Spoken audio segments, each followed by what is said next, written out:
We had a roster move today. Of course, with Zach Cozart's injury with the Cincinnati Reds, he is out for the season. I've heard 9 months. So tough news today for Cincinnati Reds fans and for Zach Cozart.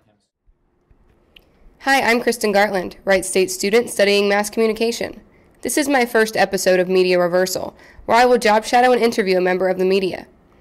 Last week, I got a chance to meet up with Keith Raad, former UD student who majored in communication electronic media. Keith has been working with the Dayton Dragons baseball team since February and is the media relations assistant and broadcaster.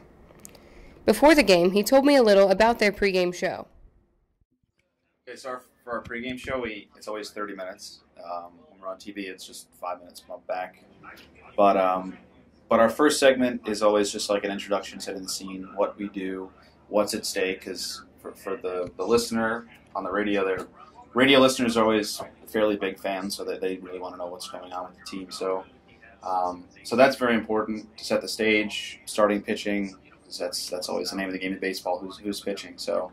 That's our first segment, and then our second segment is always Down on the Farm, which is basically we're the Cincinnati Reds affiliate. So Tom, my boss, will do a look at all the different levels, single A, high A, double A, triple A, and kind of give a view on former Dragons that are there. You know, it'd be nice to do a complete Down on the Farm report with all the Cincinnati Reds prospects, but obviously the fans know Dragon players, so they want to hear more about that. And then the second segment we do depends on the game. Obviously, each team comes in for either a 3 or 4 game series. So the first game is always a look at the other guys, kind of a scouting report on, okay, who are these guys, what do they do, and maybe some history about Wisconsin. Second game of the series, we do this thing called Dragon's Tales, which is a view on current Dragons, how they're performing. And then the third game of the series, we'll do a Dragons Memories, which is Tom will do like a look back at the year 2000. He'll talk about the team, but he'll talk about my favorite part of it is to see what the #1 movie is, the #1 song. We'll always do an interview segment with one of the players, probably someone who's performing well or any roving coaches we have. And then the last segment in the pregame is the starting lineups. And then we go to a break and come back, and it's play-by-play. Keith's schedule is very busy, and when asked about the hours worked each day, he had this to say. I don't count them. I can't. I'll lose track.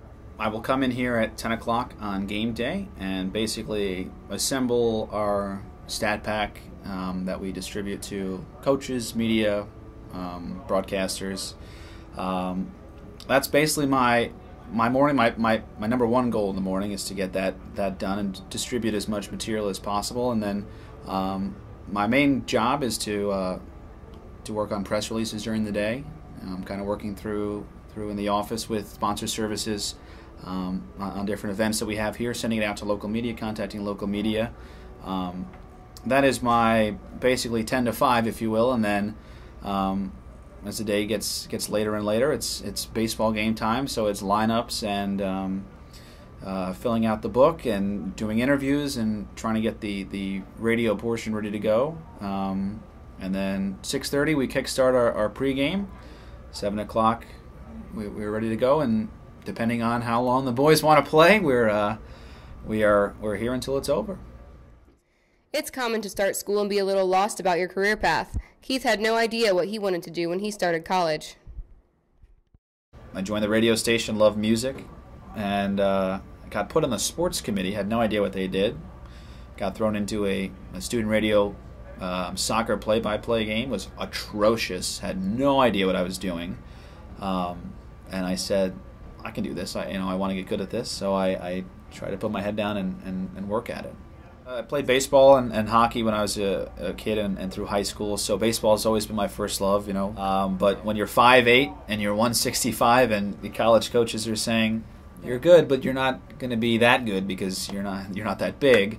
You kind of have to make the decision. Okay, how do I stay in sports and kind of be involved? So I was thrown into it at the University of Dayton, and then kind of hung around and called games and more. And I think I left UD broadcasting close to 200 games, which not a lot of people get in college. I was so fortunate to be there at the right time.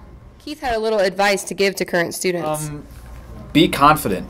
Screw up big time. Mess up as much as you possibly can, because if you're able to look at yourself and say, you screwed up, that's good, because you're a human being. If you talk for 3 hours or 4 hours or 10 minutes to somebody, you're going to, you might have a flub, you might think about what you're supposed to say, and you might say the wrong thing here or there, but, the listeners, they just want to hear, a captivating game. They want to hear, some good stories if you have them.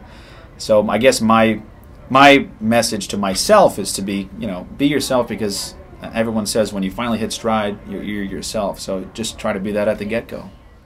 I will say this, if it is on a weekend you have to work and you have a choice to either go out or to put your head down and do some work, maybe it's call a game or not, maybe go out Friday and call the game on Saturday.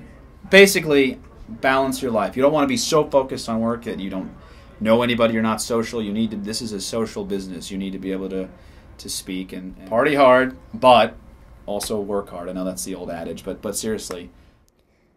And that concludes the first episode of Media Reversal. For more information on the Dayton Dragons, visit DaytonDragons.com. Thanks for listening. I'm Kristen Garland. Be sure to keep a lookout in the upcoming weeks for episode 2.